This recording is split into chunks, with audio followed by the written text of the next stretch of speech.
Everyone, I'm Tanaaz from foreverconscious.com, and this is your weekly energy forecast for the week of December 9th. So last week we had that last super full moon of 2025. So as we move into this week, we may be feeling the come down of that big release point. What do we need to let go? What do we no longer have the energy to sustain? What do we want to remove from our lives before we get to 2026? We may be in that headspace. We may be feeling or thinking about or working towards release, letting that release unfold. Maybe we know what we need to release, and now the steps to take that, to make that release happen, are unfolding for us. We're kind of in a bridge this week, walking the bridge between the full moon and the new moon, which comes on the following week. So when that happens, we kind of go through this journey of knowing what we need to release, knowing, hey, this is what I want to let go.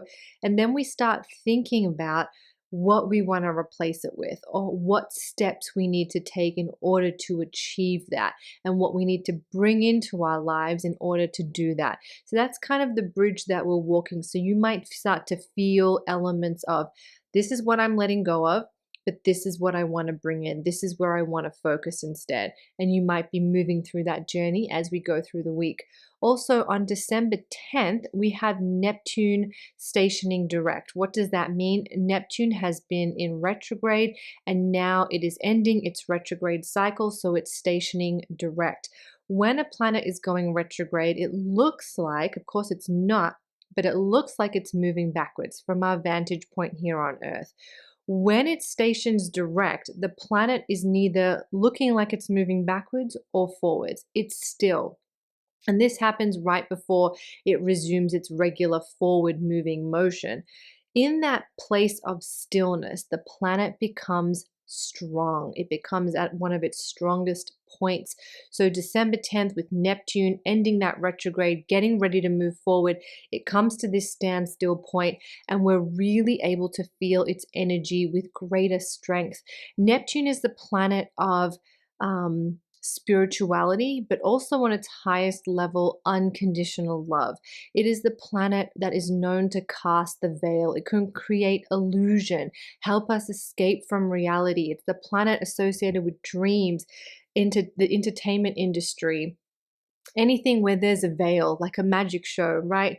Where our illusion takes over and we suspend our belief in order to get absorbed into the creativity of the moment. Neptune is a very creative energy. So we may be feeling all of that as we move through this week. We may be feeling a heightened sense of creativity, a heightened sense of spiritual connection and understanding.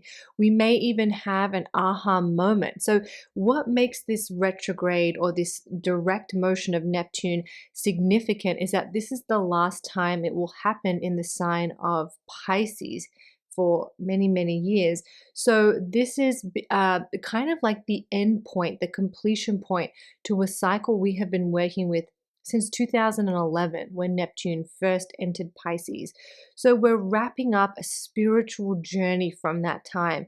What dreams and goals and wishes were you wanting to achieve back in 2011, and how have they manifested? How have they unfolded with where you are now? What happened in 2011? How has that shaped your spiritual journey? These are all big questions, and at this time of year, I feel like I don't have the brain capacity to go there. Maybe you do. Maybe you have some more quiet downtime in your life where you can think about this.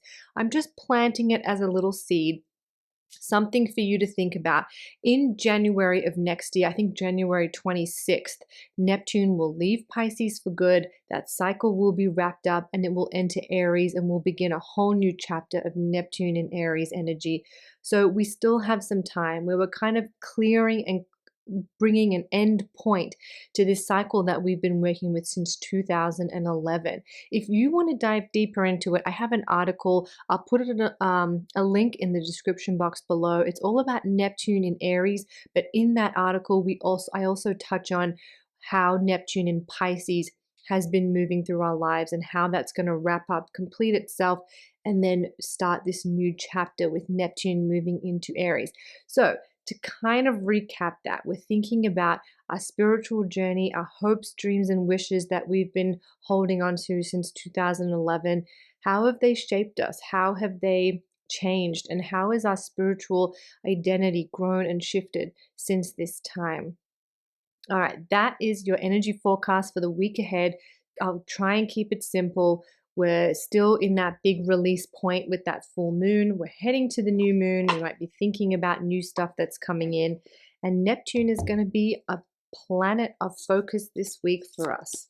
Okay, I'm going to go ahead and pull a card that's just going to help summarize the energies for the week ahead. Maybe give us a little more guidance as to what we can expect, where we should focus our energy and attention. Let's see what card wants to come up. Jupiter.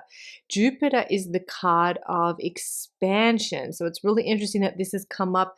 We were just talking about Neptune, but instead we have Jupiter and we have the card of expansion. Let's see why this card has come up to be our guide this week. I'm going to read from the booklet. We'll see what lands for us, if anything. Ancient astrologers considered Jupiter the lucky planet. It was said that when Jupiter was strong in the sky, it would radiate prosperity, abundance, and success.